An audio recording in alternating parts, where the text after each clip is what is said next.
Viewers like you make this program possible. Support your local PBS station.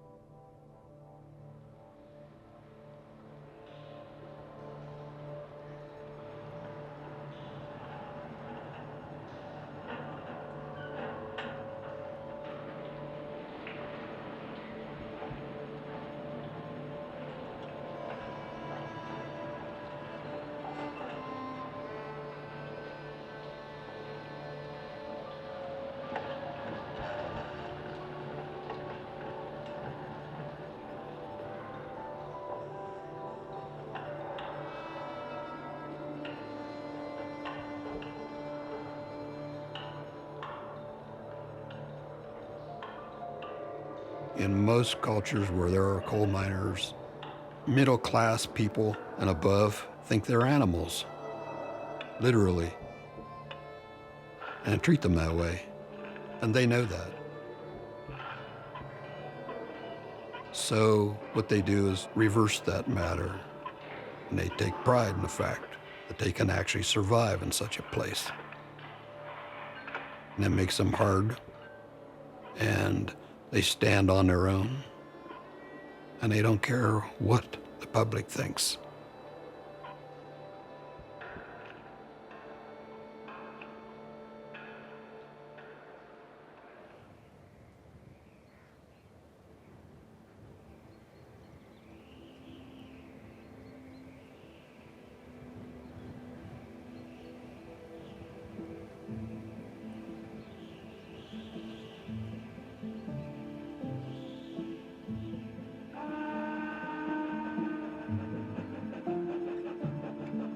Strangers rarely found their way into the coal camps of southern West Virginia. So when a matronly older woman walked into a camp one fall morning in 1901, the local storekeeper was curious. He invited her in and asked her who she was and what was her business in town. The answer appeared to unnerve him. She was the notorious Mother Jones, there to convince the coal miners in the area to join her union, the United Mine Workers of America, the UMW. Whenever somebody came down, like Mother Jones, to talk to the people there about, the union, they'd be run out of town by men with shotguns. Southern West Virginia was an industrial police state, more or less. The operators or owners did not want anyone who had union sympathies or was interested in bringing the union into their camps to be there. The president of the UMW had apologized in advance for sending Jones on this mission. Some union officials thought it was a lost cause.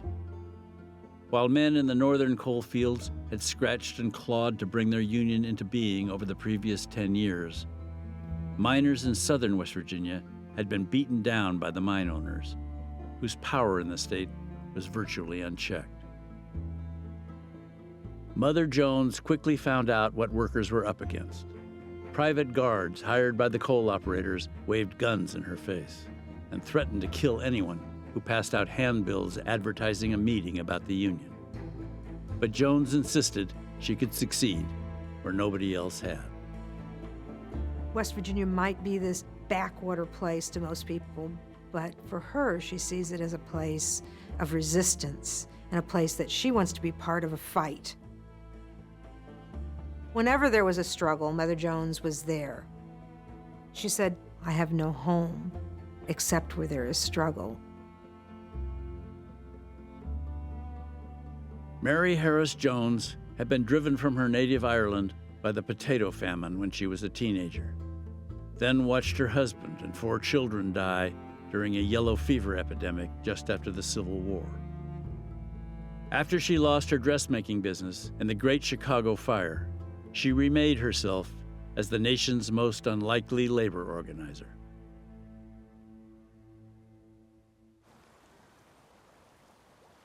All through that winter and into the spring thaw, the 65-year-old Jones kept up what she called weary tramps through the dead of night, selling West Virginia miners on the idea of union.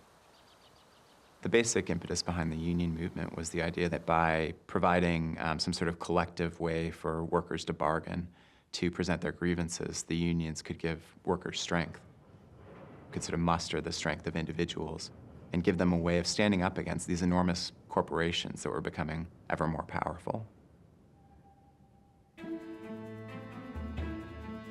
Jones challenged West Virginians to stop acting like cringing serfs and to commit to the UMW. She was loud, she was profane, and she was demanding. The miners loved it. They loved seeing this little old lady just out there kicking butt, basically, and cussing and carrying on. She was saying that they had something to stand up for and to fight back. She was speaking in social revolutionary terms. These towns are ours. These mines are ours. You really didn't deserve to own these mines, that's what she would say. She does communicate a kind of motherly love that says, why are you letting yourself be abused? Aren't you better than this?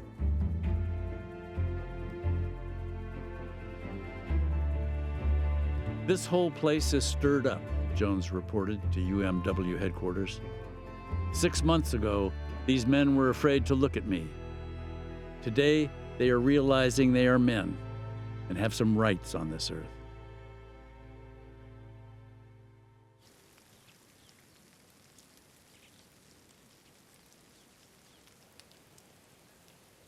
Mother Jones could not have known it that spring, but she had sparked a fight that would escalate over the next 20 years from an unremarkable skirmish between capital and labor to the largest armed insurrection since the Civil War.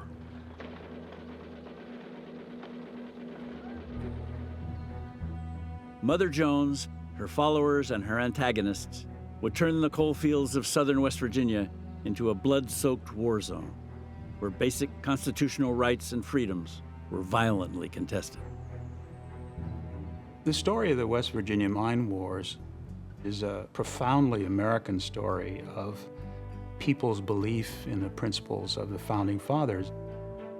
What these people were fighting for was the rights that they thought their government had guaranteed them and had been denied them.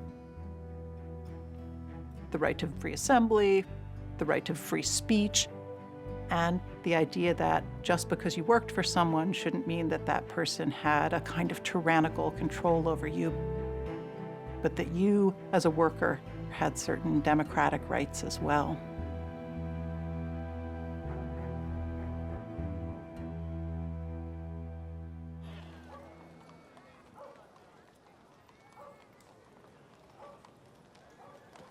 Mother Jones was constantly on the lookout for promising young lieutenants during her earliest trips to southern West Virginia. One man who caught her eye was a 20-year-old miner named Frank Keeney.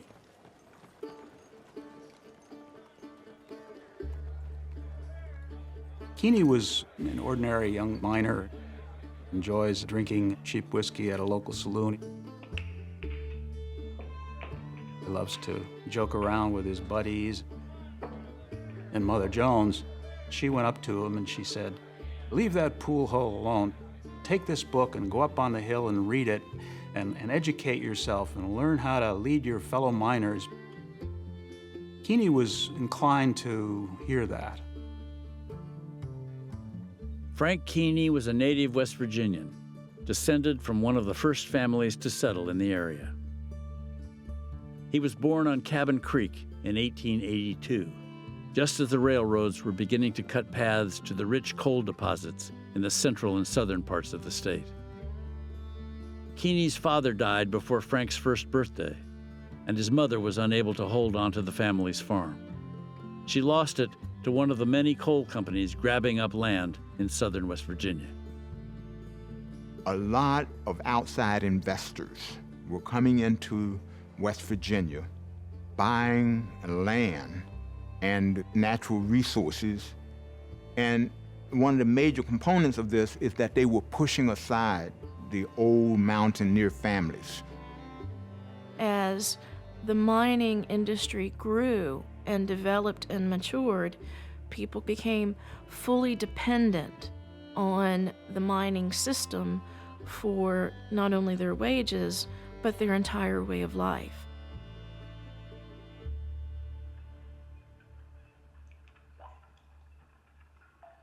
Keeney left school at age 9 and began working as a trapper boy, manning the doors that led into and out of the mines. Legal age to work in West Virginia was 12, but coal operators generally ignored state law. Keeney joined an army of young boys working the mines. Frank's mother, she wanted him to have an education. She didn't want him to go into the mines that young. At the same time, she was unable to support the family on her own. When he was 12 years old, there was a partial collapse of one of the mine shafts. The mule panicked and smashed him up against a wall. And he had to bite part of the mule's ear off in order for the mule to let go of him. My grandmother has always said that it was indicative of his character. He was more stubborn than a mule.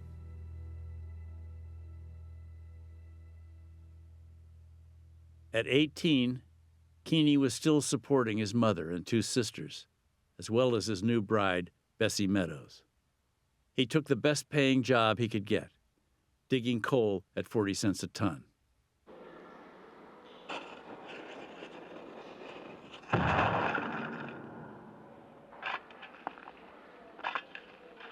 The rate was well below the wages paid to union men in Pennsylvania, Ohio, and Indiana. And according to rules set by West Virginia coal operators, a miner had to load more than 2,200 pounds, the long ton, to get his 40 cents. But a man with a strong back and staying power, good with a pick and blasting powder, could fill 5 or more cars in a shift and make enough to support his family.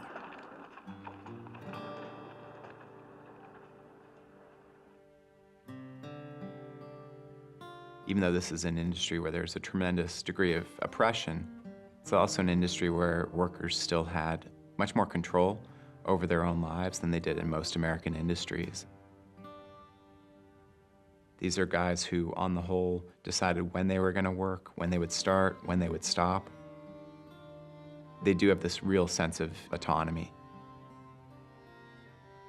You got a certain dignity going in the coal mines and working and drawing a paycheck and coming out. That's what men would do to take care of their families.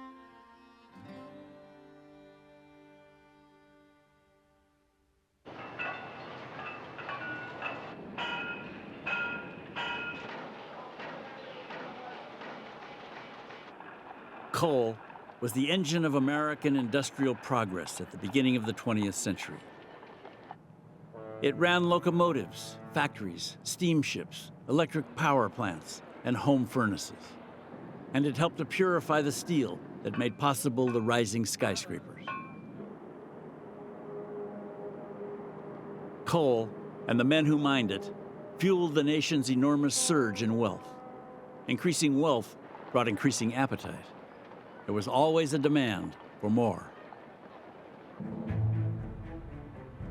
Nearly 750,000 men across the country spent 10 or 12 hours a day in coal mines, blasting, hand-picking, shoveling, and loading the indispensable rock onto rail cars bound for destinations across the country. Most of these miners worked the vast and long-established coal fields stretching from Pennsylvania to Illinois. Just 20,000 worked the mines in West Virginia, but the coal operators there, propelled by a state government hungry for revenue from its biggest industry, had embarked on a furious game of catch-up. The coal industry spread across the state. Production in southern West Virginia was increasing about 10% a year by 1900, and the potential seemed limitless.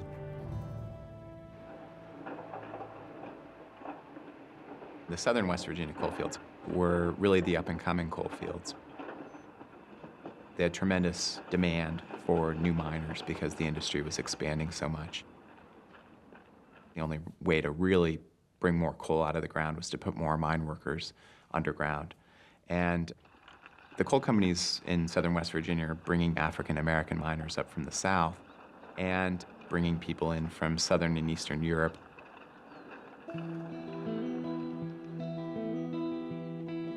My father came here from Calabria, Italy, with his brother Antonio. His name was Fortunato Battaglia.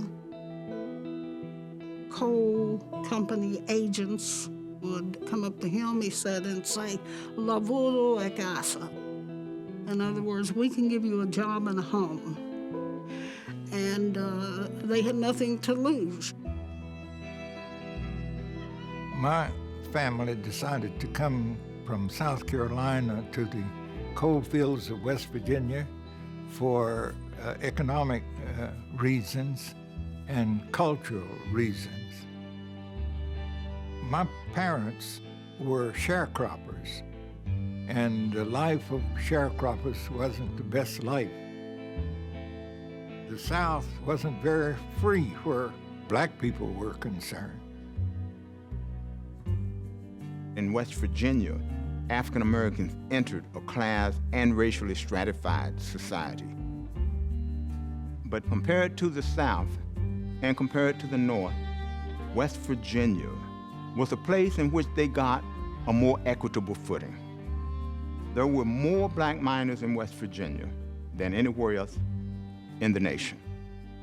And black workers in this environment gained access to a system that proclaimed equal pay for the same work.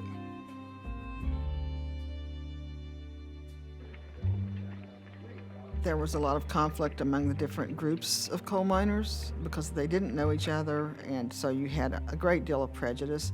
And the companies reinforced that by building coal camps so that you had a section for black miners, had a section for Eastern European miners, and there was a section for native Appalachian miners. And that was done on purpose. The coal operators felt that that diversity would keep unionization at bay.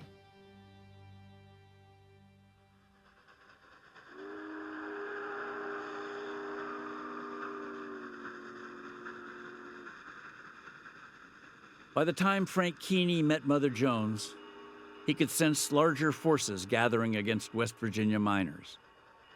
Bankers and shareholders in cities like New York and Philadelphia were siphoning most of the profits from the mines, while transforming a mostly rural state. The quiet village where Keeney had grown up was rent with the crush and grind of the passing coal trains. Keeney counted himself lucky to be living in an independent town. 8 in 10 miners in West Virginia lived in a town built and owned by a coal operator. The housing workers were forced to rent was constructed to suit the purposes of the owners, within walking distance of their mines, hard by the railroad tracks, and built on the cheap. They were just hovels, maybe one-room shacks.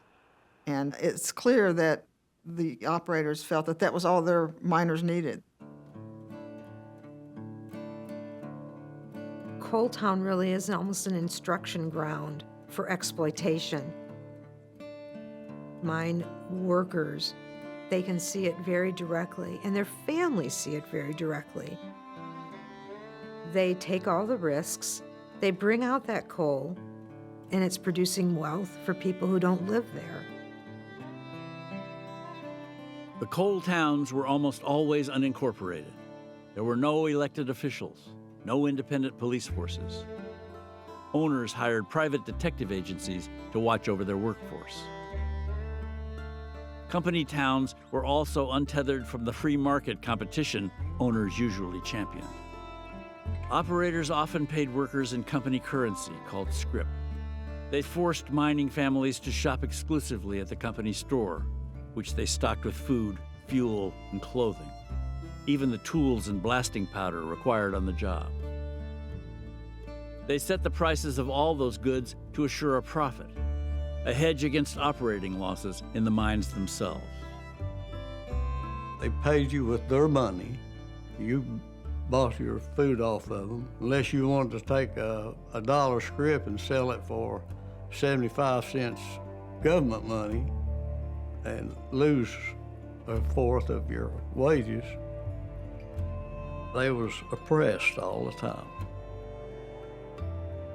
If they give the miners a raise, then they're going to raise the rent and raise everything, the cost of food in the company store, and raise the clothing and everything. So you're right back where you started from. When a miner went to pick up his check, they had what was called a check-off list. Your house belongs to the company, we check that much off. You bought your groceries here this month at the company store, we check that off. By the time they finished the check off, there was very little left. The only options that you have once you're trapped in that system is to keep your head down and do what you're told, or stand up and fight.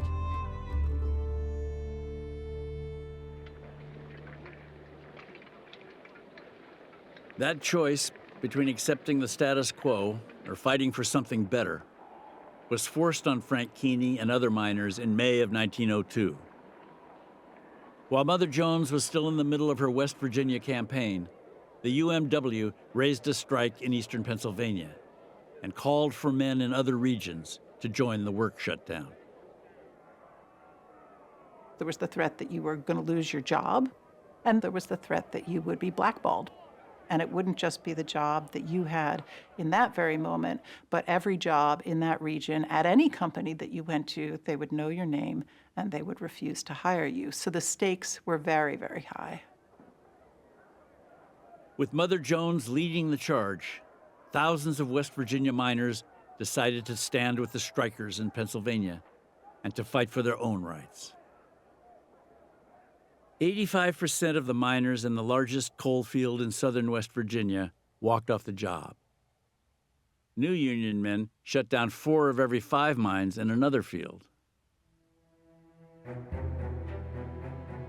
A few owners were willing to recognize the miners' union and negotiate better wages and working conditions. But nearly all followed the lead of the most powerful operator in the area, Justice Collins. Collins had earned the respect of his fellow owners. He had come up from Alabama 15 years earlier and had been expanding his operation ever since. The southern West Virginia coal fields were mostly opened by entrepreneurs, wildcatters really. They were very ambitious. Many of them came from the South, and a lot of them came from the coal fields of eastern Pennsylvania. There were guys who came down there with absolutely nothing. Came in with a rented mule and a couple of harnesses and some picks and made fortunes.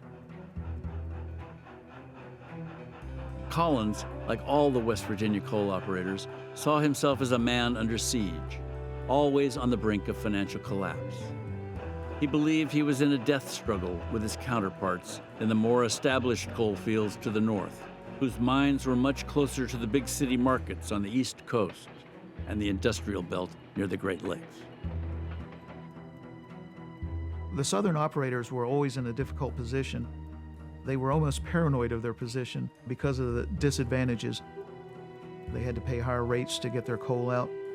They had invested all their capital developing these operations, and now they were being squeezed for every penny they could get. Collins complained constantly about the difficulties of turning a profit, and he was always worried about the single biggest line item in his budget, labor costs. Collins meant to keep the wage-inflating union out of his minds, whatever it took. The mine operators thought that there was something fundamentally uncapitalistic about unions. They believed in a sort of vision of rugged individualism. Many of these were men who had lifted themselves up by their own bootstraps, or at least that was what they believed.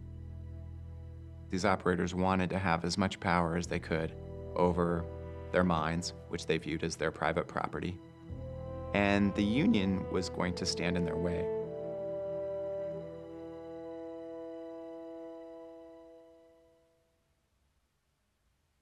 To protect his mine operations, Justice Collins sent 40 hired men into his coal camps.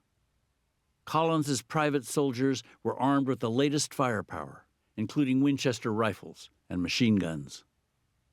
The employer of record for these enforcers was a local private detective agency. The Baldwin-Felts specifically worked in the nation's coal fields. And the Baldwin-Felts specialized in trying to neutralize the UMWA once strikes had broken out.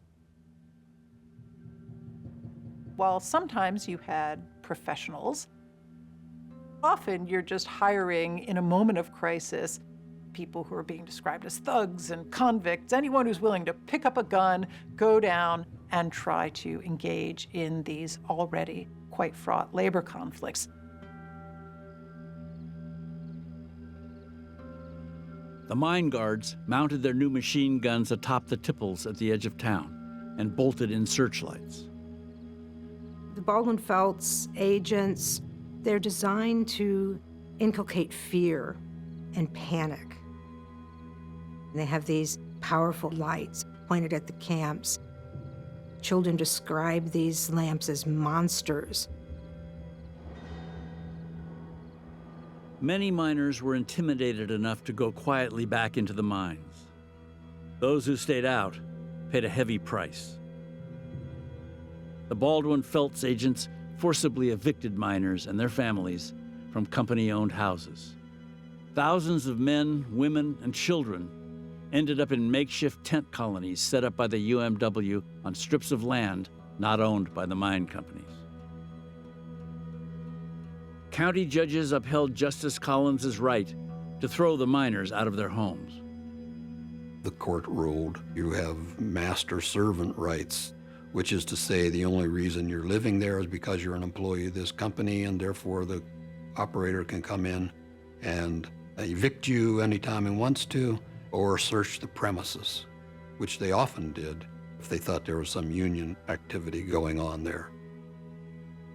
The state was, at that time, generally sympathetic to the rights of property owners, and that included the coal operators.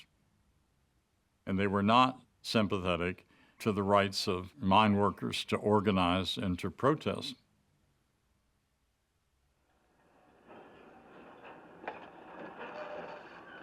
When the coal operators demanded help in ending the strike, local, county, and state law officers obliged. They arrested Mother Jones and charged her with provoking an illegal work shutdown. At her trial, the prosecutor called Jones the most dangerous woman in America. The judge found Jones guilty, threatened her with jail time, and warned her to get out of the state. By then, the national president of the UMW had decided the union could only afford to support the strike in Pennsylvania and cut back on much-needed financial assistance for West Virginia. Thousands of strikers there were left to fend for themselves. Miners in southern West Virginia refused to back down.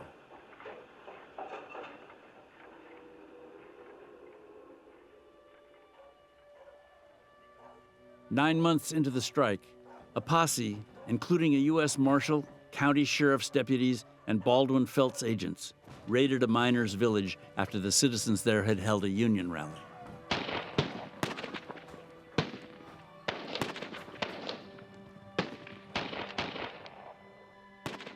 Mother Jones rushed to the scene. On a mattress wet with blood lay a miner, she wrote. His brains had been blown out while he slept. In 5 other shacks, men lay dead. In one of them, a baby boy and his mother sobbed over the father's corpse.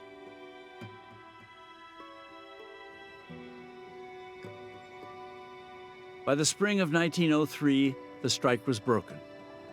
Justice Collins and his fellow mine owners had decimated the union movement in southern West Virginia.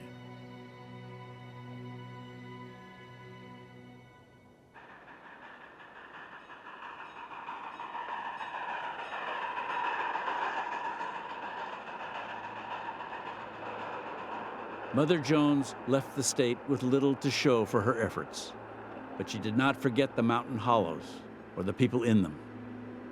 And she suspected she had unfinished business there.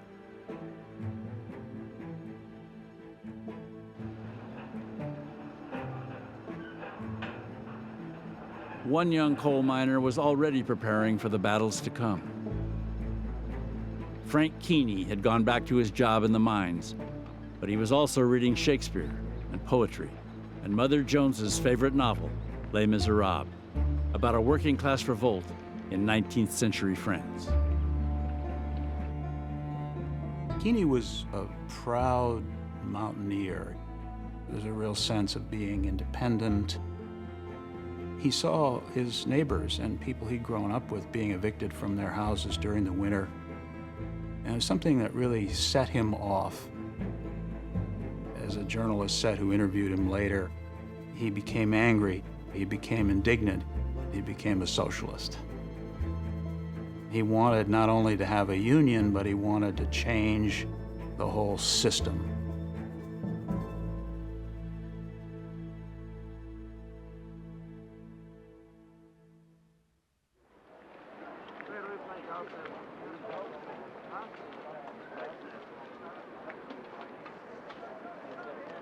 You're going underground. And you know that millions and millions of tons of rock and dirt and everything over you. When the weight of that mountain starts pressing down, you could hear the top working, grunting. When you walked in a mine, you never knew whether or not you would walk out again, whether you would be crushed by a roof fall or whether you'd be blown apart by an explosion. So you were living in a perpetual state of being threatened with violent death. Danger was literally in the air in the mines, in the form of noxious gases called damps. A buildup of afterdamp could asphyxiate miners. Methane-heavy fire damp, when sparked by something as simple as a miner's lamp, could cause explosions big enough to kill men scattered through miles of interconnected tunnels.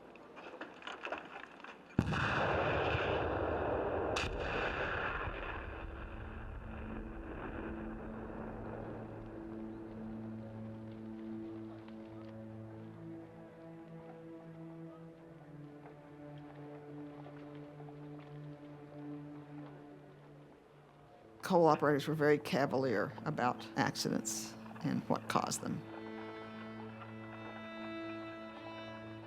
The assumption was that mining is just inherently dangerous and that's just part of it. You're lucky you have a job anyway, and so we're just going to go about business as usual.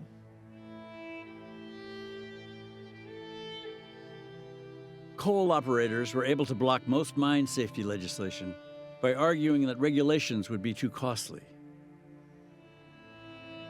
The few safety laws on the books were rarely enforced. West Virginia's coal mines had a higher death rate than any other state in the Union in the first decade of the 20th century. And in 1907, West Virginia suffered the single largest mining disaster in the nation's history.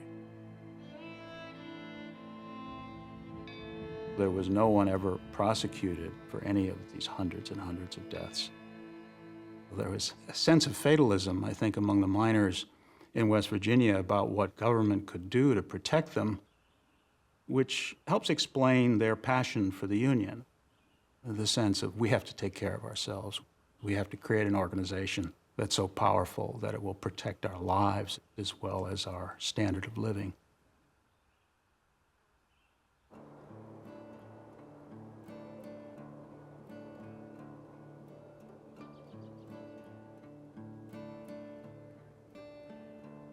In the 10 years after the failed strike of 1902, little had changed in the working conditions of southern West Virginia miners.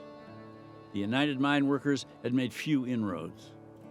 More than 90% of the miners had no union in the spring of 1912, when long-simmering tensions began to boil over once again.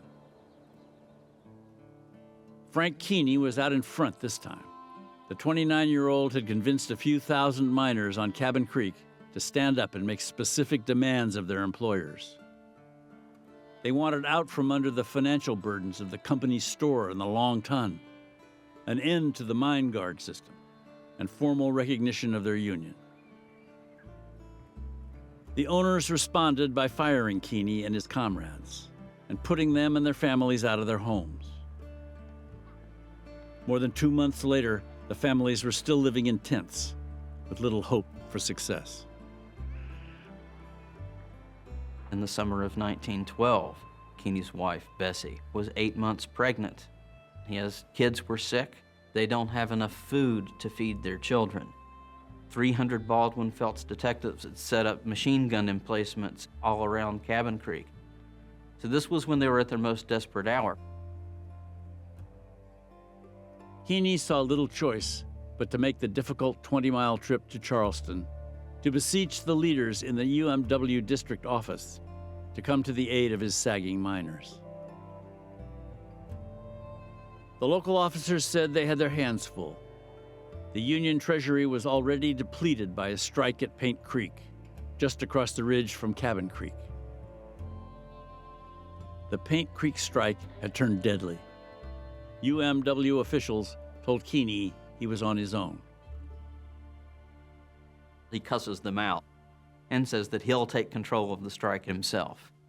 And then says, if you're afraid to go to Cabin Creek, I'll find a woman who will go.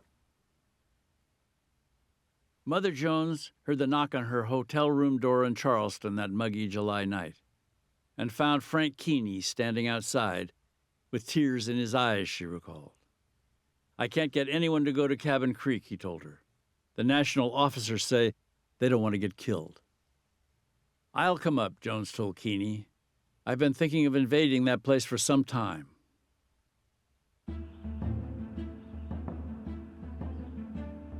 On August 6, 1912, Mother Jones arrived in Keeney's hometown, the only town in Cabin Creek not controlled by a coal operator. Keeney had gathered a big crowd. They all wanted to see the woman known as the miner's angel. She was kind of a rock star of the labor movement by then. People would reach out to her, their arms would reach out, as though they were in a religious revival. They want to believe in themselves, and she assures them that she's ready to fight with them and that they are capable of fighting. The morning after Mother Jones's speech, miners up and down Cabin Creek began to walk off the job. A week later, more than 3,000 marchers pushed through armed militiamen and followed Mother Jones and Frank Keeney to a rally on the steps of the Capitol. They were there to persuade Governor William Glasscock to abolish the mine guard system. Mother Jones issued an ominous warning. Unless the governor rids Paint Creek and Cabin Creek of these goddamn Baldwin Felts mine guard thugs, there's going to be one hell of a lot of bloodletting in these hills. Governor Glasscock believed that the fight between coal companies and their employees was a private matter and that he lacked authority to step in.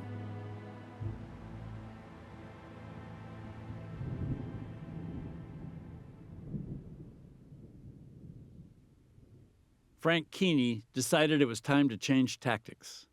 If the state would not protect miners and their families, they would protect themselves.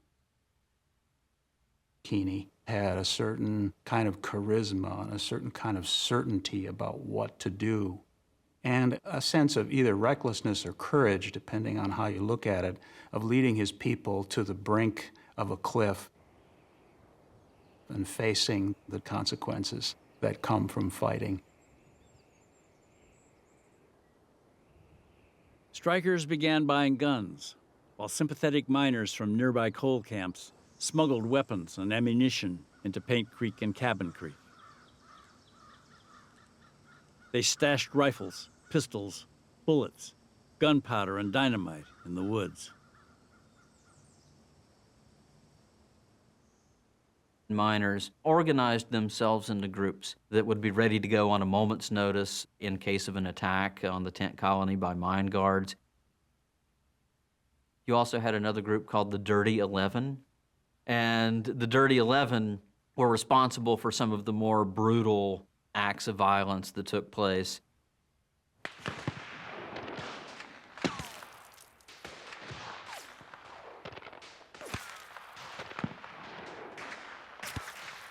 The miners were dynamiting tipples, dynamiting railroad tracks, firing on trains. Anything that they could do to stop production, and anything they could do to kill a mine guard. Paint Creek, Cabin Creek strike was an explosion of rage. For 2 decades, the coal companies used mine guards to keep the miners in submission through use of terror. Now the miners learned to employ violence themselves to fight back, to show the coal companies the terror was a two-edged sword. After some of the mine guards were killed, miners pasted notes on the coffins saying, "Gone to hell, more to go." That streak of vindictiveness demonstrates the harsh feelings that had built up over decades of mistreatment.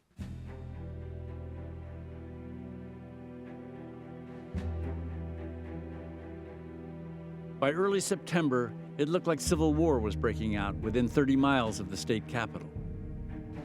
Glasscock, bowing to public pressure, finally stepped in. He declared martial law in the coal fields of Paint Creek and Cabin Creek and sent in 1,200 West Virginia National Guardsmen to disarm the combatants on both sides. The troops confiscated more than 2,000 rifles and revolvers, 225,000 rounds of ammunition, and 6 machine guns. Once the worst of the fighting had been checked, the governor encouraged the antagonists to sit down and work out a truce. The UMW agreed to negotiate. The owners refused. The production of coal was always a low margin of profit business. And every penny for every ton, from the perspective of the coal operators, they needed to maximize that margin as much as they possibly could. And this, of course, meant to the operators, we cannot afford to give an inch.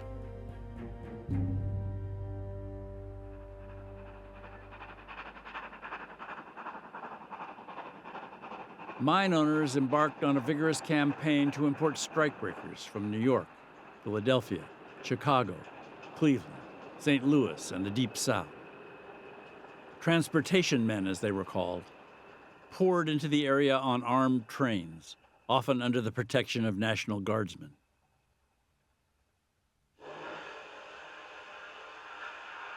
Strikers and their wives were often waiting to confront the transportation men when they disembarked at depots near Paint Creek and Cabin Creek. My Aunt Nellie stomped a strikebreaker in the face with her high heels and tore his ears loose and knocked his teeth out, just about killed him, one woman remembered. She was just a little thing and pregnant, but she could fight and cuss good enough to be a man. The women involved in labor strife, they have everything at stake. The survival of their families is at stake. They're going to be the ones who provide much of the support network to keep the strike going. Oftentimes standing up to company guards. My grandmother and my mother, they would say there's nothing more vicious than a woman on the strike line. Usually the women would gather outside the mine in mass and try to keep the scabs from going in. Armed not with guns, but with household utensils.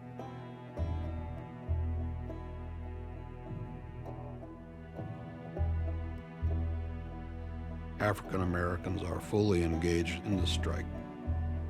They meet the trains carrying strike breakers. Dan Chain, alias Few Clothes Johnson, was a very effective organizer and fearless. He was very good with a gun and a fist. It didn't matter if they were black or white, the strikebreakers. They were strikebreakers. This is not a race matter, this is a class matter. I don't mean that this is some kind of utopian place, an egalitarian paradise or something. It's not. but it's just that there are more pressing matters right now. The coal operators, they felt that there was no chance those groups would cooperate. But no matter how segregated it is, you can't live in a coal camp without getting to know people. You know, everybody shops at the company store. The men all socialize underground. Nobody can see anybody's ethnicity because everybody's covered in coal dust.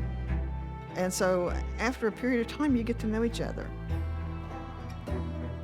You see a huge ethnic diversity coming together in those conflicts.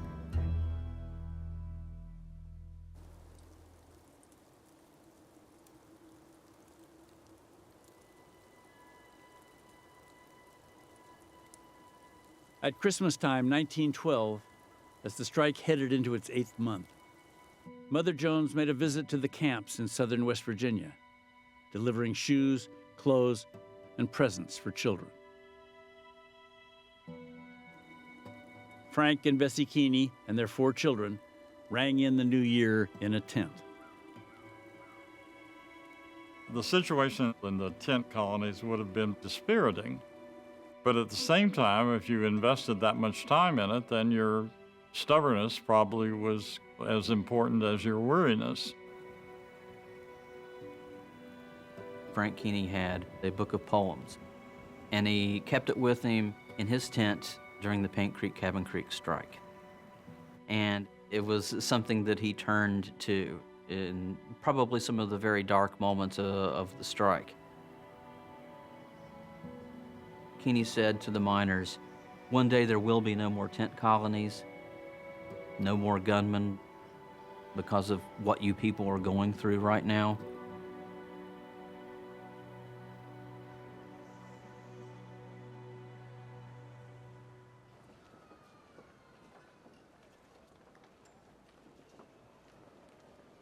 Keeney and his family were still living in a tent 4 months later, when the long standoff between the striking miners and the coal operators came to an uneasy resolution. On May 1st, 1913, West Virginia's newly inaugurated governor, Henry Hatfield, went into the coal fields and told the miners that their bloody year-long strike was finished. The mine owners, Hatfield asserted, were willing to make concessions: an impartial agent to verify accurate tonnage, the right to shop at independent stores, and a 9-hour workday. Most miners opposed it as too little too late. But the new governor pressured union officials into accepting the deal. He gave the miners 36 hours to go back to work or be deported by the National Guard. Frank Keeney and a colleague from Cabin Creek, Fred Mooney, refused to be cowed by Governor Hatfield. "I am a native West Virginian," Keeney would say, "and we don't propose to get out of the way when a lot of capitalists from New York and London come down here and tell us to get off the earth. We don't propose to be pushed off." Keeney and Mooney kept up a series of wildcat strikes with thousands of miners behind them, then mounted an insurgent campaign for the highest-ranking union offices in West Virginia. He managed to build a movement behind him that proved to be irresistible. These renegades, these rank-and-file mavericks, end up becoming the duly elected officials of a large district in the United Mine Workers Union. Frank Keeney was elected president, Fred Mooney secretary-treasurer. Now they have control over organizing the entire state, and they can expand on what they tried to build on Pig Creek and Cabin Creek.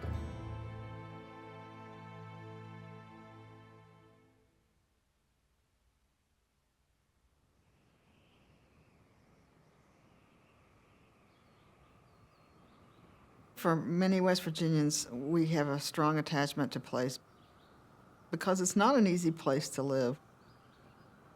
At the same time, we relate to one another, I think, through the struggle of being here.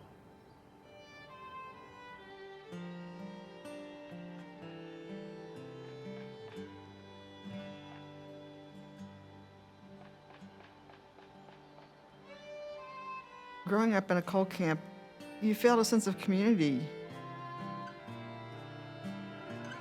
Your neighbors looked after one another. Everybody knew everybody else's business. Nobody looked down on anybody else, and you're all in it together.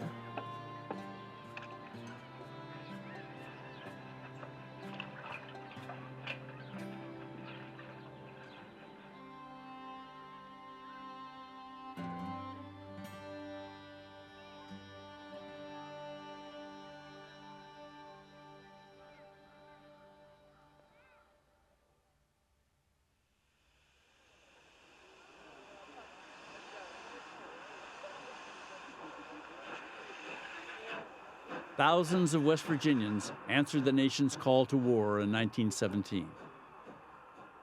The state also supplied an outsized percentage of the natural resource most critical to the war effort. World War I is really a very powerful defining moment for West Virginia coal miners.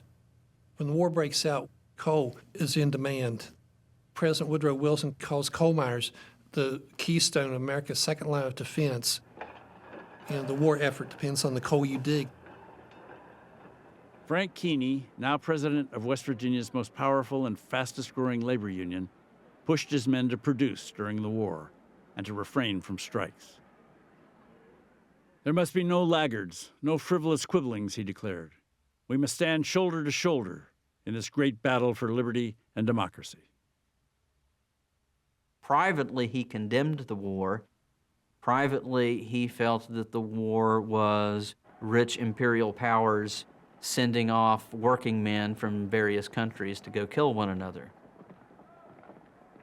But publicly, he supported the war. Keeney and Mother Jones decide that the war is really a tremendous opportunity for the labor movement. They support President Wilson's view of this as a war to make the world safe for democracy. They see the rhetoric of the war as having an impact in West Virginia, and it's going to open the door to unionization.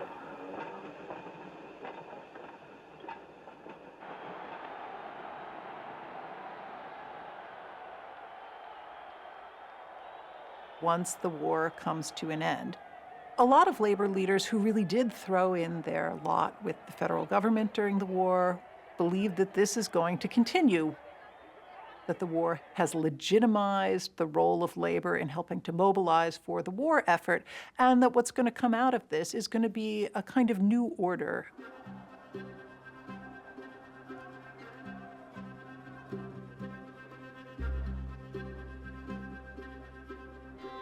District 17 had emerged from the Great War with 30,000 members, a nearly five-fold increase in just a few years.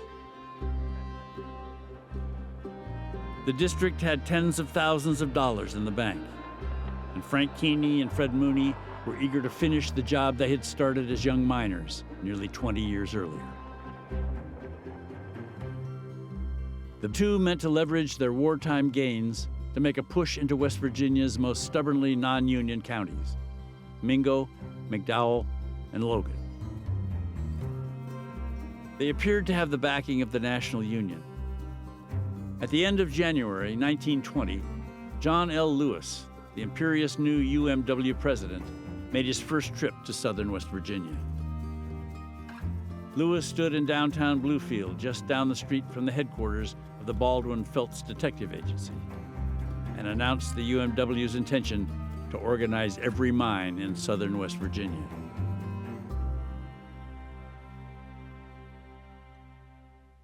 West Virginia coal operators are gobbling up the market. Lewis can see that if the UMW is unsuccessful in West Virginia, it will keep eating into the Union advantage in the north, and then eventually the mine operators in Ohio will say, we can't afford this contract anymore. We're going to have to lower our wages and lower our prices to compete with the West Virginia coal. Southern West Virginia was the single biggest threat to the Union. It had to be neutralized. The fear of union organizers and of union leaders, and it was a very legitimate fear, was that Southern West Virginia coal would undermine everything that the union had gained at such cost in the struggles it had waged since its creation in 1890. The number one objective after the war is to organize West Virginia. And Lewis needs Frank Keeney to do that.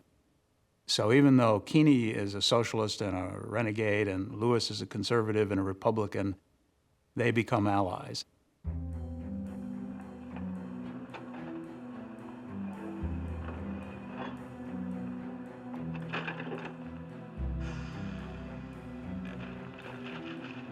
West Virginia mine owners were in a fighting mood too. They were increasingly uneasy about their post-war prospects. Demand had plummeted after the armistice, while coal's share of the national energy market was being crowded by fuel oil and natural gas. The West Virginians clung to the one advantage they had over their counterparts to the north. They could pay non-union workers whatever they pleased, which was usually at least 15% less than the going union rate. The state's coal operators had already created a fund to halt the UMW's encroachment into West Virginia, much of it earmarked for Baldwin Felts agents.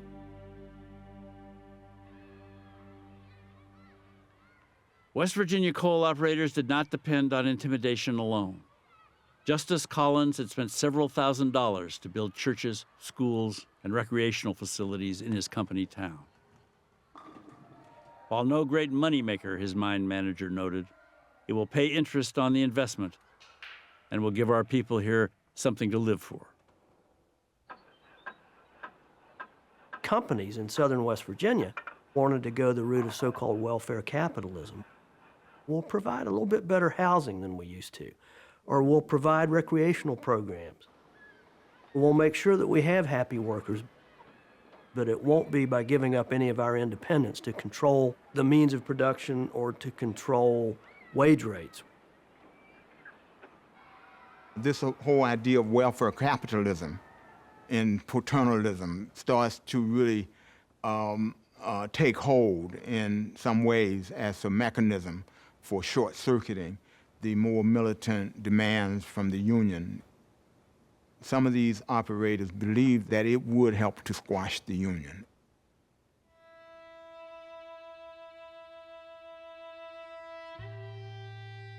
In our town, we have good churches and schools, one miner said.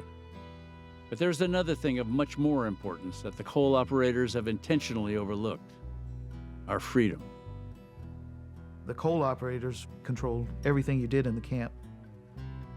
The post offices were always in the company store, and the postmaster was always a company official, and they went through your mail. They did not allow what they might consider subversive literature to come into your hands. You couldn't speak to who you wanted to speak to, and you couldn't say the things you wanted to say. The hard part came from knowing that you did not live in a free place, and if you stuck out in any way, you would get stamped back down.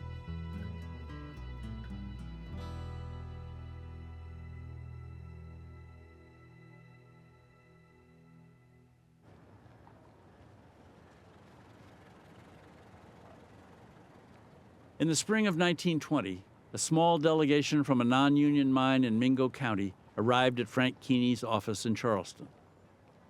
They had read about the post-war wage gains union coal miners were getting all over the country, and they did not want to be left out. Keeney's campaign to unionize southern West Virginia had been stalled for 3 months. He jumped at the chance to organize the first local UMW chapter in Mingo. Mingo County presented a unique opportunity to launch their effort to unionize all of southern West Virginia. The focus wasn't just on Mingo. District 17, looking at the situation in the spring of 1920, said, "We've got men down there who will join the union." Mingo County provided the beachhead opportunity. Keeney dispatched a team of organizers to set up headquarters in Matewan, a town on the West Virginia-Kentucky border. Matewan was in many ways an exception to the rule of the company-owned towns. Matewan was independent. Matewan wasn't owned by a coal company. It was a center where miners and union leaders could actually be there with some freedom.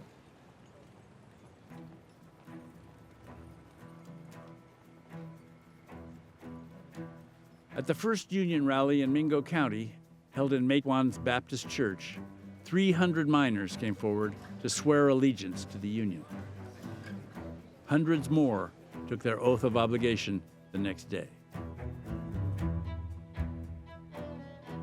Mine owners in Mingo began to take notice.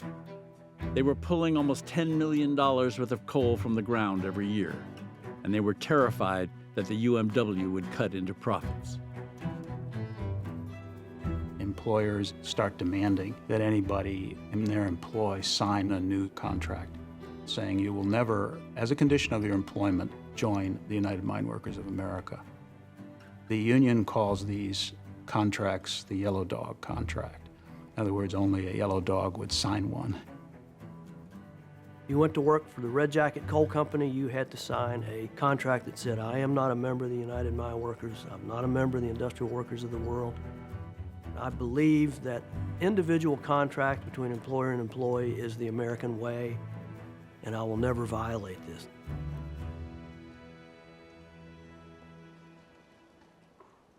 In spite of the yellow dog threat, union operatives in Mingo County claim to have signed up nearly 3,000 of Mingo's 4,000 miners. The union had help from local public officials there too. The county sheriff was doing what he could to stall evictions and to keep the mine guards out of his jurisdiction. The mayor of Matewan, Cabell Testerman, was a champion of the union cause. His hand-picked chief of police, Sid Hatfield, was a miner's man too. Hatfield had worked briefly in the mines and was handy with a gun. He had killed at least one man. Sid Hatfield was somewhat of a rarity in that coal-dominated region because he was pro-union. He probably felt that being on the side of this force, this labor movement in southern West Virginia would work to his advantage in the long run. Sid Hatfield definitely was no angel. He was a rough and tough character. He was not really a Hatfield by blood, but Sid liked that reputation of being a Hatfield because this was the area where the Hatfields or the Hatfield-McCoy feud had originated. And so he played up to it. He seemed to convey this sense of barely contained, possibly violent energy.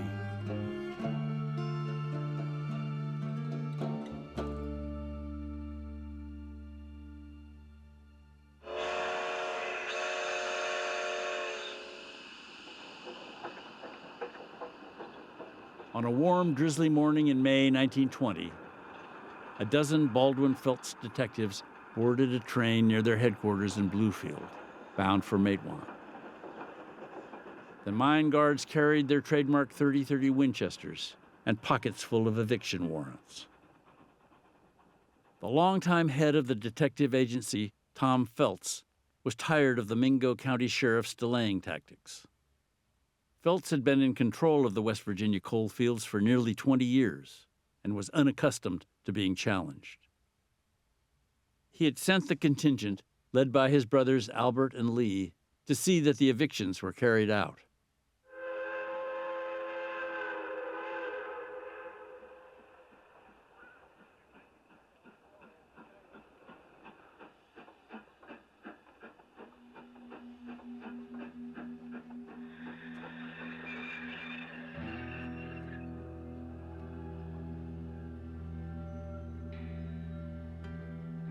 Of all days, they chose May 19th, Union Relief Day. The Union was in Matewan distributing the relief pay and the relief food supplies to the Union miners.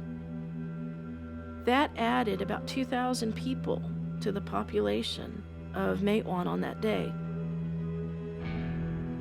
the Baldwin-Felts detectives showed up to carry out evictions at Stone Mountain Coal up on Warm Hollow.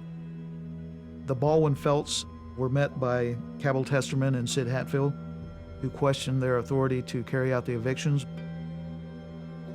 Albert Felts pulled the eviction writ warrants out of his pocket, and he said, "Prove to me that these aren't legal, and we'll cease and desist immediately. But until you can and do, we're going about our business." Everybody knew the Baldwin-Felts agents were out on the outskirts of Matewan, evicting people from their homes. They told this guy's all his furniture and food, clothes, and everything, throw it out in the road. The mice, they just got fed up. They just took so much they couldn't take no more, you know. Kick a dog around so long, pretty soon it's gonna bite you.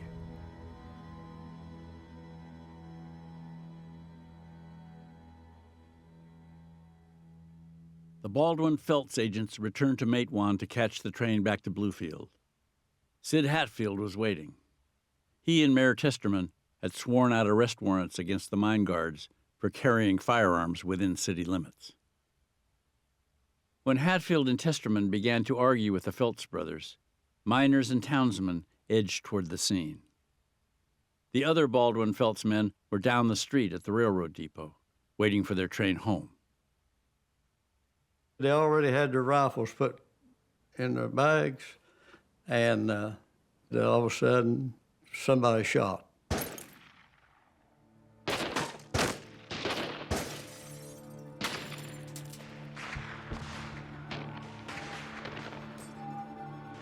There was firing apparently from the ground level and from the second story of some of these buildings.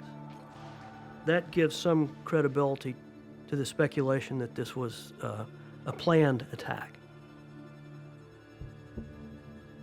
When the initial shootout ended, Albert and Lee Felts were dead, and Mayor Testerman was dying. 2 miners also died of gunshot wounds that day, and 4 local citizens were wounded. Miners killed 5 other Baldwin-Felts agents, including a few who tried to run.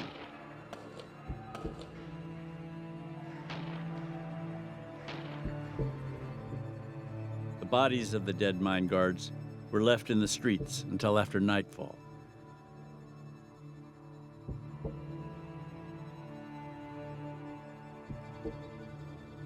To the miners, Sid Hatfield was a mountain Gabriel, an avenging archangel who struck back at their oppressors, giving them exactly what they deserved.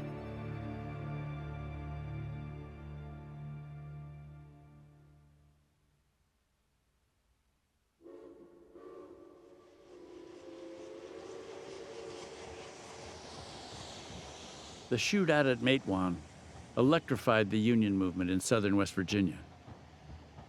UMW President John L. Lewis scrambled organizers from the national office to the area. Frank Keeney shipped in extra men from the District 17 headquarters in Charleston.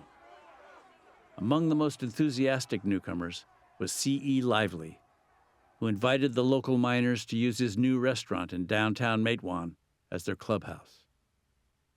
C.E. Lively had long been active in union affairs. He had grown up near Cabin Creek and knew Fred Mooney from his days as a boy there. So he was well known amongst the miners and helped to organize several locals there. Mother Jones raced back to West Virginia to rally the miners in Mingo County. A bright new day was coming, she told a crowd of more than 1,500. In Matewan, Mother Jones posed for publicity photos with Sid Hatfield and other Union supporters. Keeney believes that he can organize Mingo County and even move into McDowell County, which is an even tougher target. And he says to Lewis, "We've got him on the run." Keeney sent each of the 71 coal operators in Mingo County a message, saying his union was ready to sit down and negotiate an amicable settlement of all matters of difference between the miners and their respective employers. The owners answered individually, but in almost identical language. We emphatically decline to join in any meeting to harmonize trouble which you have brought on in this county.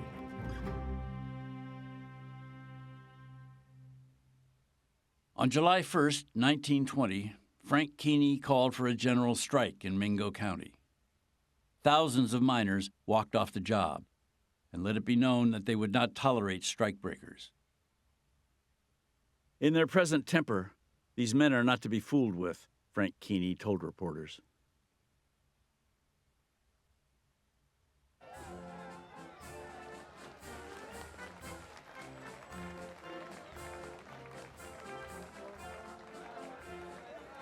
When the miners and their families celebrated Independence Day, 3 days into the strike, the mood was buoyant. There was music, picnics, baseball, and speeches from union officials. These were heady days for the union in southern West Virginia. 95% of the coal miners in Mingo County were on strike and had joined the union. The miners were confident that things were going to change finally.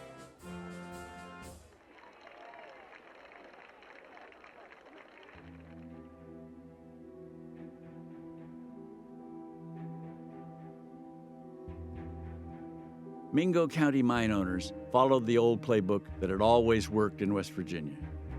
They fired the striking miners, threw them out of their company houses, and imported strikebreakers.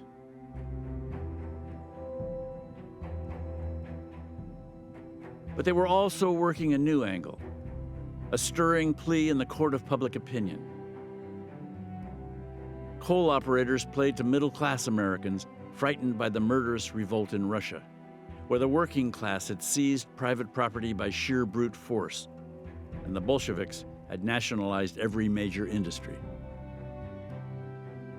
Many of the mine owners during this period were making a case that what American freedom was really about was the right to private property, the employer's right to control the property that he owned, and that the kinds of tactics and the kinds of institutions that workers were trying to develop during this period were un-American. They had adopted this plan, and they very calculatedly and brilliantly in a lot of ways called it the American plan. It emphasized elements of loyalty and patriotism being equated with the capitalist model. They believed that this miners' uprising was a sign of disloyalty and revolution of the worst sort.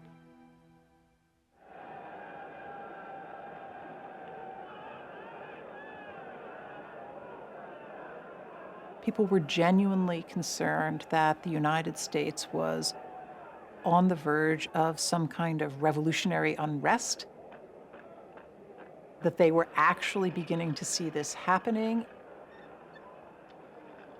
and that things might only get worse.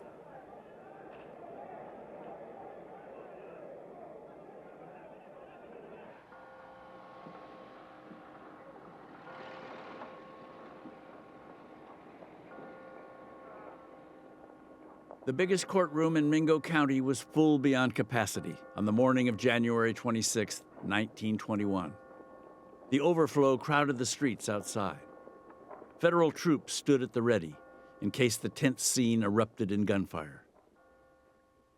23 men were about to go on trial for the murder of the Baldwin Felts agents in Matewan. But the focus was on one particular defendant, Sid Hatfield. Tom Felts had spent months building the case against Hatfield and disparaging his character. His whisper campaign marked Hatfield a liar, a coward, a cold-blooded killer, a bastard. And Felts never missed a chance to point out that Chief Hatfield had married Mayor Testerman's widow within 2 weeks of the shootout. The Baldwin Felts made a lot of this. They claimed that he was the one who shot the mayor in order to get to the mayor's wife. Sid Hatfield was unflappable. This wasn't his first run-in with the law. He teased newspaper reporters for labeling him the terror of the tug and kept them generally amused. "I reckon you thought I had horns," he told them.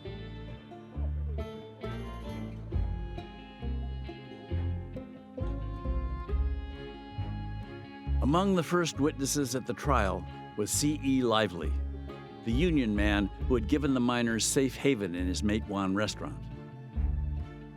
On the stand that day, Lively proudly revealed himself to be a longtime undercover detective for the Baldwin Felts Agency. They said the roof almost came off at the courthouse.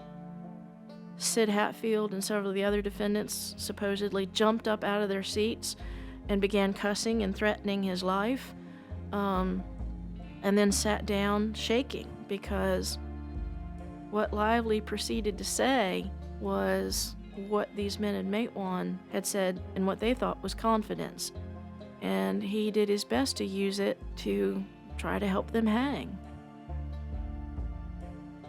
Lively testified that Hatfield had bragged to him of killing Albert Felts and of putting a bullet in Mayor Testerman's belly so he could steal his wife. The trial stretched for nearly 2 months. Evidence included a scale model of the murder scene. The Baldwin Felts Agency paid to bolster the prosecution team. The United Mine Workers of America paid the attorneys for the defense.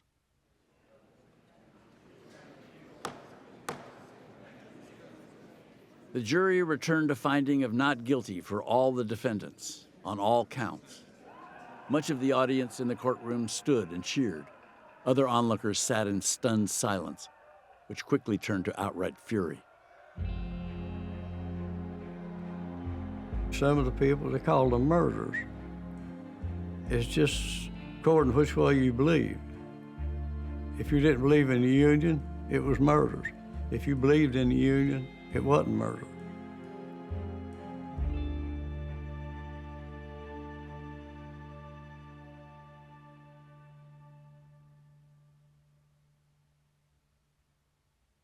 Tom Felts vowed to get justice for his dead brothers, but the Mingo County mine operators kept focus on the bigger battle. The state's new governor, Ephraim Morgan, had doubled the size of his police force, and he was using it to protect West Virginia's most profitable industry. The coal mines in Mingo County were running at near capacity in May of 1921, when striking miners embarked on what appeared to be a desperate last-chance offensive.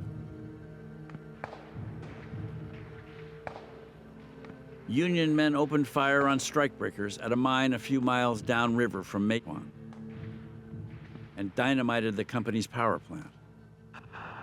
A few days later, the strikers attacked the town itself. The miners launched a full-scale assault. They cut down the telephone and telegraph wires and started firing into the town, shooting indiscriminately, mostly at the mines, at the company store, at the homes, to intimidate the hell out of the strikebreakers. Governor Morgan dispatched several state police units to put a stop to the violence. The fight between state troopers and mine guards on one side and striking miners on the other spread to a half-dozen mines. Strikers dynamited tipples and destroyed mine equipment. The battle raged for 3 days. "In the name of God and humanity," one coal operator wrote to the Secretary of War in Washington, "please hurry federal aid to Matewan. Our citizens are being shot down like rats."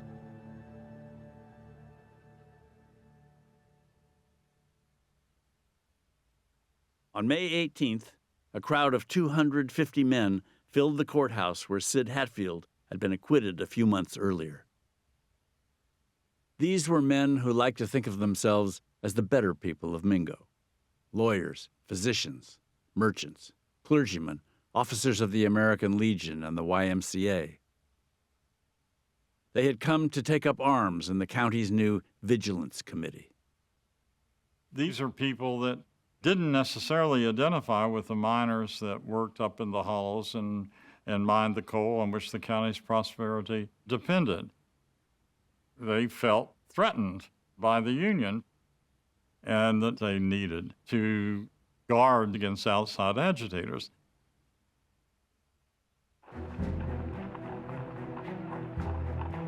The day after the meeting, Governor Morgan declared martial law in Mingo County.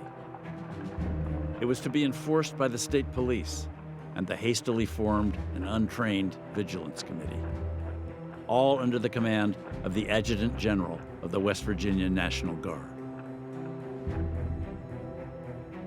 What you see is really a failed state in a lot of ways. Both local politics and state politics were very much controlled by the coal operators. And so oftentimes you had state power coming into play on the side of the operators. The big advantage of this martial law, a young trooper remarked, is that if there's an agitator around, you can just stick him in jail and keep him there. Men were arrested on charges that included bunching, talking in groups of 3 or more. State police jailed one union miner for conspiracy after he passed through the tent colony and several men followed him into the woods. The men who were sitting in the jails were there because they'd been denied the rights that the rest of America took and take for granted. One man was arrested because a deputy walked up and saw a copy of the United Mine Workers Journal folded up in his back pocket. They can haul you off to jail for what? Doesn't matter, just because I decided to put you in jail. There is supposed to be a rule of law, but whose rule of law is this? This is not an objective rule of law. This is one suited only to maintain the power of the coal operator. It reminded black workers of slavery. They understood things about justice and about collectivity as opposed to individualism. But it was grounded in a different set of sensibilities. There are a lot of testimonials where black miners would say, I was a slave, just like we feel now.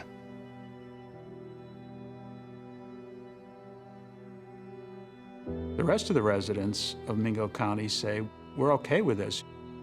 This is the trouble that these miners put themselves into. And so they have sacrificed their rights as American citizens.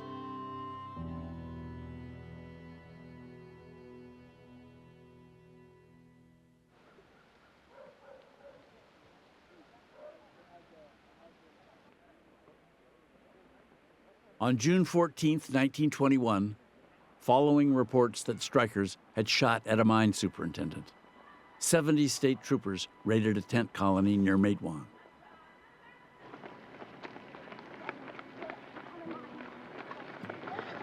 They searched and ransacked every household and confiscated all the weapons and ammunition they could find. They tipped over cook stoves, poured kerosene and milk, and cut open the canvas tents. They killed one unarmed miner, then marched 45 others into town at the point of a gun and locked them up without formal charges. More than 100 Union men had been jailed under martial law by then.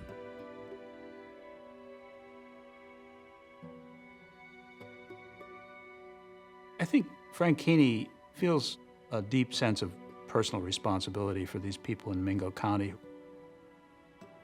who are living in what are almost like concentration camps. They had sacrificed enormously and put themselves in very, very serious straits, and he had let them down.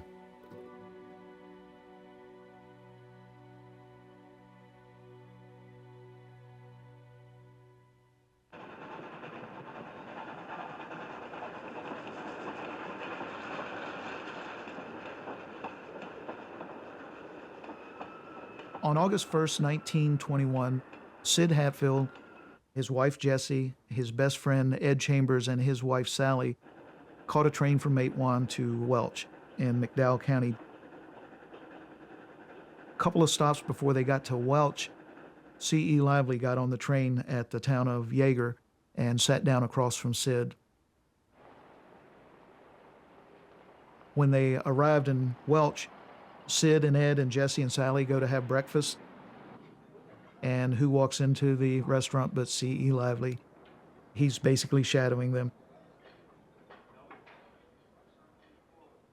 The acquittal in Mingo County had not ended Sid Hatfield's troubles. He was still under indictment for 6 other counts of murder stemming from the Matewan shootout. Hatfield had been summoned to Welch, the county seat in neighboring McDowell County, to face a new criminal charge, blowing up a nearby mine tipple. As he and his entourage made the walk to the courthouse, something seemed strange. I remember Sally talking that they asked him to leave their guns at the room where they were staying, which they did.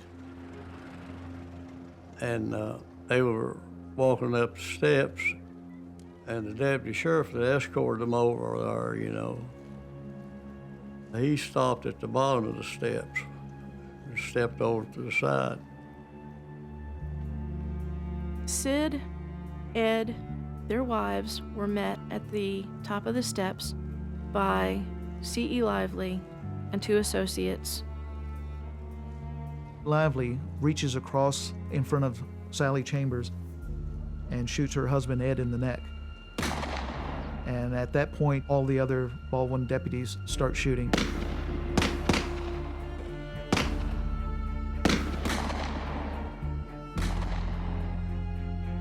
My grandfather witnessed the end of the Sid Hatfield, Ed Chambers assassination. And he said, they shot him down like a dog. That's how he told the story of Sid's death. He was unarmed, and they shot him down like a dog.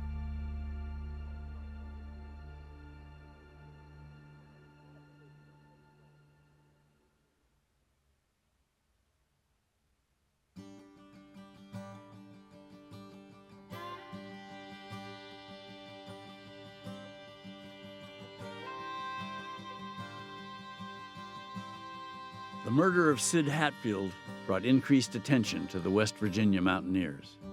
Little of it good. The New York Times stated that Sid Hatfield had died as he lived, like most of his people lived. Primitive mountaineers essentially live by the sword and die by the sword. And that there would not be peace in the coalfields until these people had all died off. There was no sympathy or empathy for what the miners were enduring.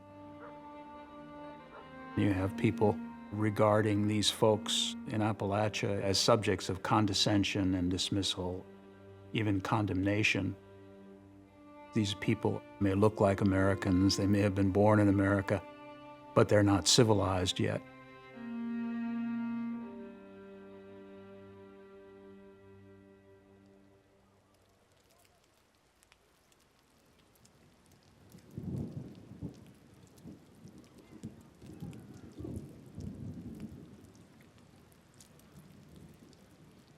The funeral procession trailing the bodies of Sid Hatfield and his friend Ed Chambers counted more than 2,000 mourners.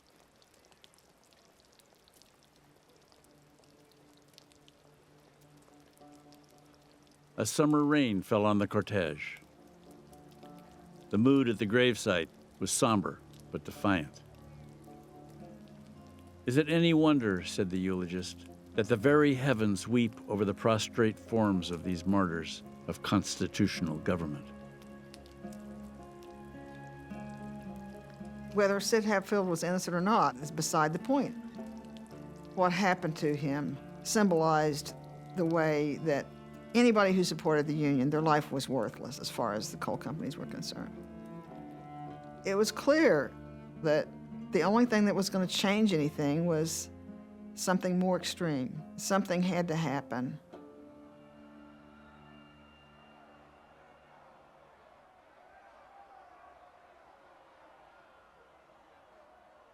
"4 days after Hatfield's funeral, Frank Keeney, Fred Mooney, and Mother Jones called for a rally at the state capitol in Charleston.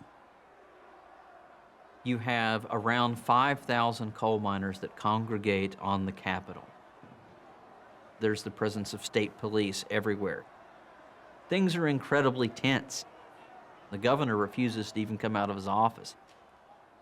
Keeney tells the crowd, you have no recourse except to fight. The only way you can get your rights is with a high-powered rifle. I think he was being pushed into action by his own angry followers, but by his own conscience and by his own sense of responsibility and his own deep anger at what had happened to his people. Every drop of blood and every dollar of the Union will be spent in the attempt to lift martial law in Mingo County, Keeney declared at rallies around the state. If we meet any resistance, the Matewan affair will look like a sunbonnet parade.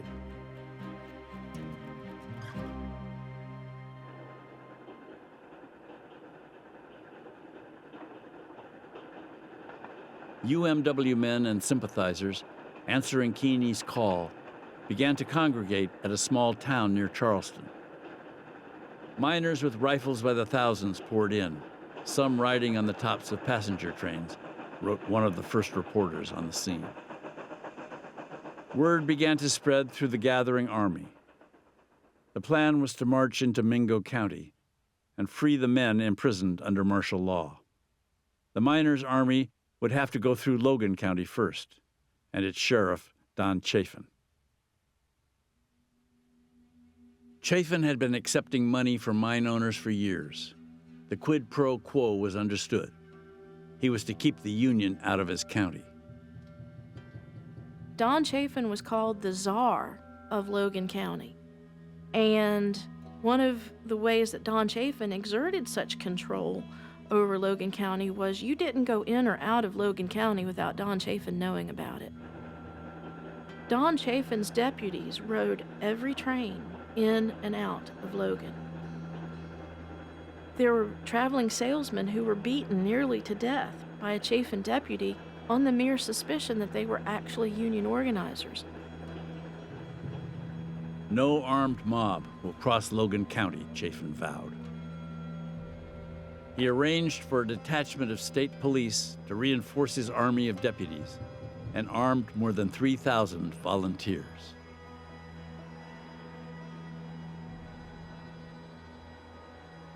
Miners understood what awaited them in Logan County, but they refused to be intimidated, which greatly worried UMW President John L. Lewis.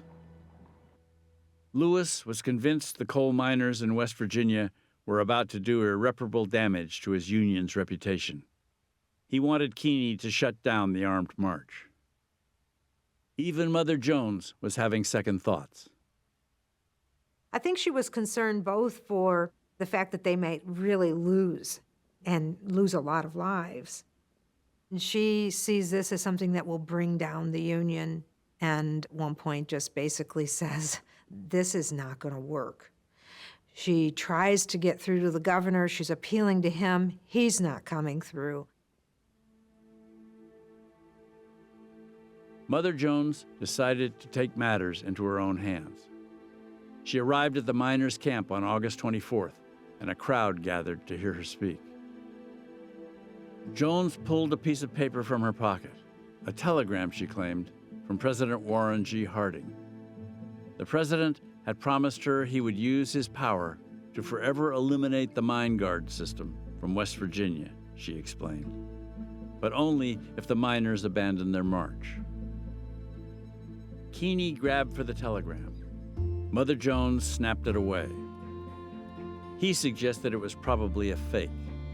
She told him to go to hell. The telegram is all about a subterfuge. She's trying to use whatever she can to stop this march. She sees no good that's going to come from it.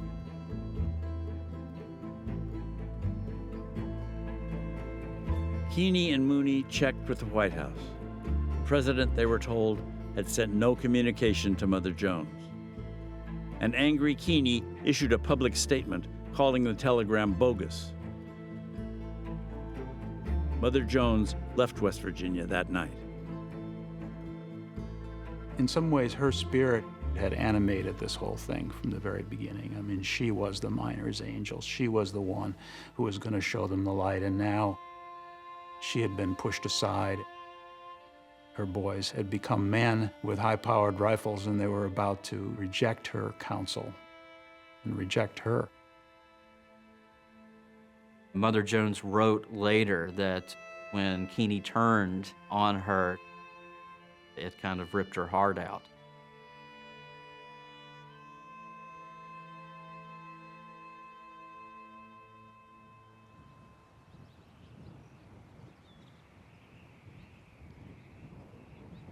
An advance unit of 600 miners broke camp later that same day, shouldered arms, and started marching south toward Logan County. Union men and their sympathizers from other parts of the state began to converge on Logan County. Soon there were 8,000 men on the march. "The time has come," one miner said, "for me to lay down my Bible and pick up my rifle."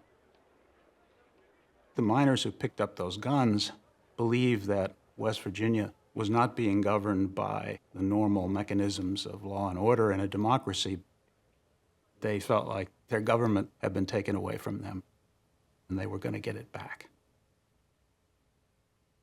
At a moment when Jim Crow is tightening, at a moment when the United States is passing immigration restriction, at a moment when attempts to organize are increasingly being marginalized, and at a moment when radical ideas that had been really popular before the war are increasingly being pushed out of the American mainstream, this idea that a mass group of armed men, Black and white, immigrant and native-born, expressing ideas that often didn't have a lot of voice left by 1921. This was a really radical moment.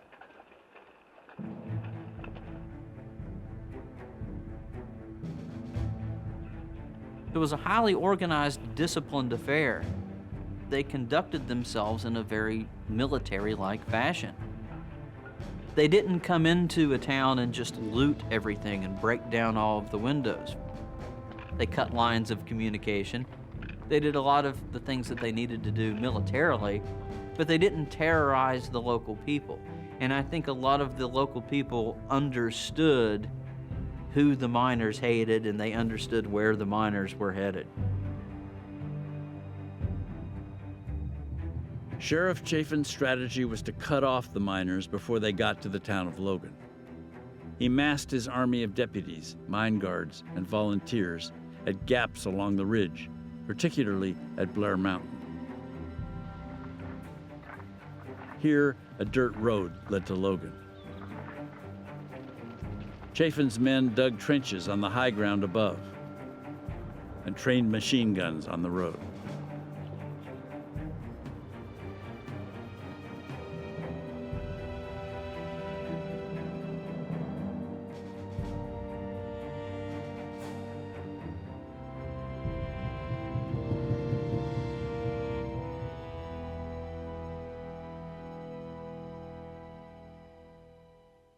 On the morning of August 26th, as the miners neared Logan, Frank Keeney and Fred Mooney were summoned to an emergency meeting with General Harry Bandholtz of the U.S. War Department. Bandholtz had traveled to Charleston to deliver a message from his boss, President Harding. The armed march had to be stopped. His only card to play is to convince Keeney and Mooney that they have to do this for the sake of their union and the sake of their people. And he said, if you don't turn these men back, we'll snuff this out in a moment.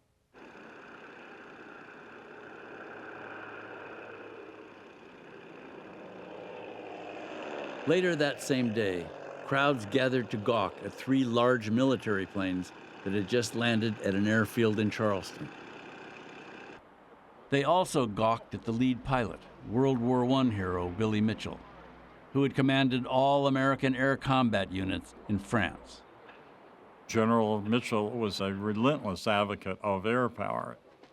He was eager to demonstrate that air power could be deployed in a civil disturbance. And this was a civil disturbance that had preoccupied the President and the Secretary of War, and he wanted to show that air power made a difference. Reporters asked Mitchell how his pilots would handle miners hidden in gullies and thick underbrush. "We'd drop tear gas all over the place," he replied. "If they refused to disperse, then we'd open up with artillery."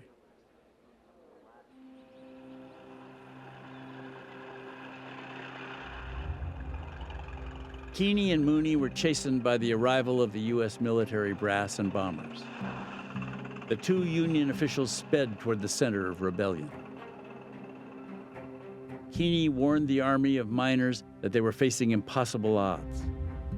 He told them to stand down for now and wait for a better day, that special trains would be dispatched to take them safely back home. Keeney and Mooney went back to Charleston.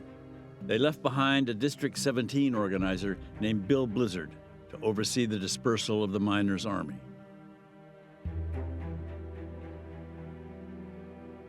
The fragile truce lasted less than 24 hours until Sheriff Chafin decided to send the state police, along with his deputies, to arrest nearly 40 miners who had harassed and threatened his men 2 weeks earlier. They made the arrests and killed 2 Union men in the process. In retrospect, people wonder why Chafin would have chosen such a terrible moment, such a fraught moment to order this kind of raid. Some historians have raised the question that Don Chafin, who was certainly no fool, might have done what seemed like a foolish thing to in fact provoke confrontation.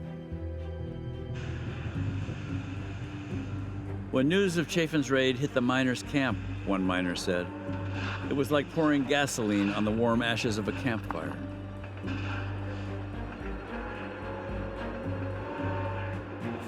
Miners seized trains sent to take them home and pointed them toward Logan County.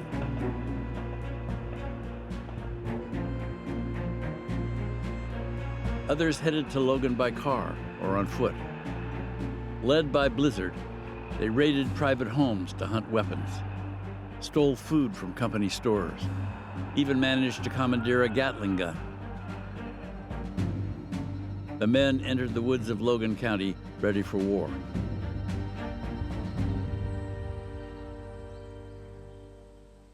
On the morning of August 31st, a platoon of miners met a group of guards from Chafin's army.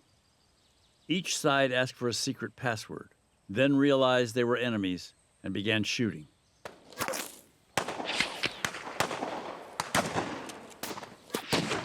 Three guards and one miner were killed. What would be called the Battle of Blair Mountain had begun. As many as 10,000 miners faced Sheriff Chafin's entrenched 3,000-man army. The miners probed for breaks in Chafin's lines, while machine gun fire echoed through the trees around them. It seemed like the whole place was coming down on you, one miner remembered. The fighting was very intense. In places, it was not quite hand-to-hand, but it was very, very close quarters. In a couple of places where it was more thinly defended, miners were actually able to breach the defenses.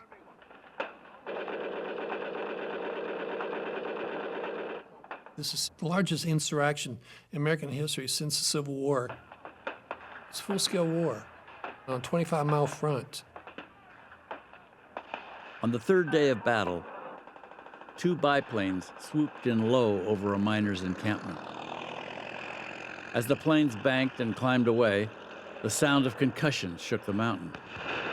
"My God," somebody in the camp shouted, "they're bombing us." Billy Mitchell, it was later confirmed, had not ordered these attacks.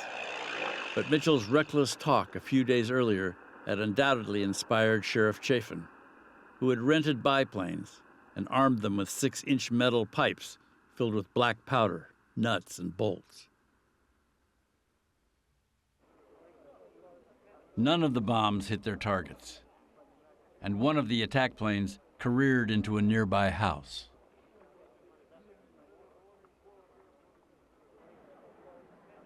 General Bandholz had seen enough.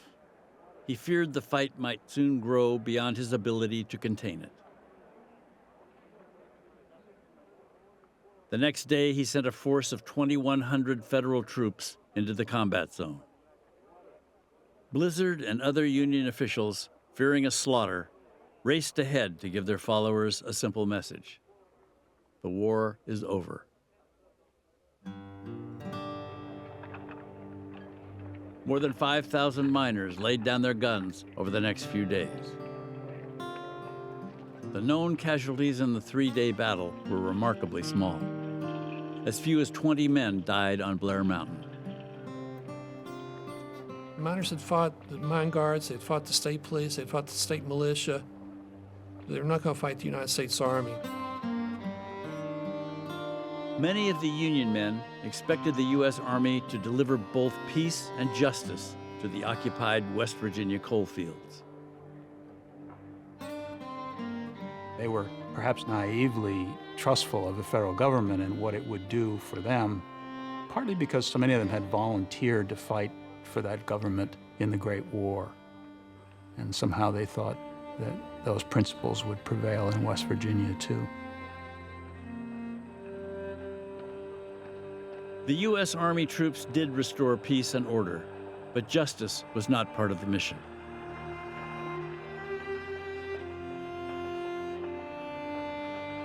Once the miners were disarmed, the federal government backed out of West Virginia and left it to state officials to handle the matter.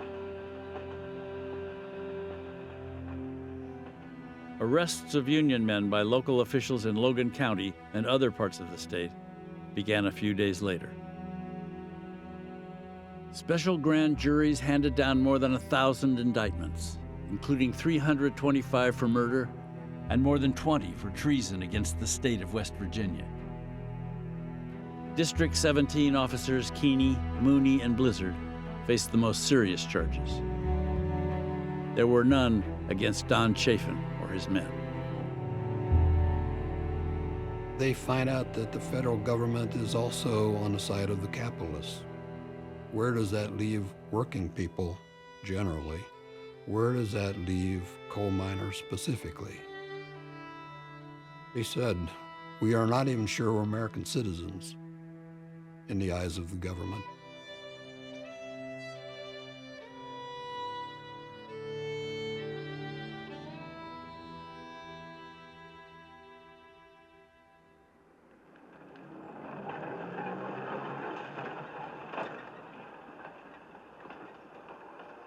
The big strike in the southern West Virginia coalfields petered out over the next year. Coal operators throughout the state tore up union contracts and began hiring non-union workers. UMW membership in West Virginia dwindled from 50,000 in 1920 to less than 1,000 in 1930, the year Mother Jones died.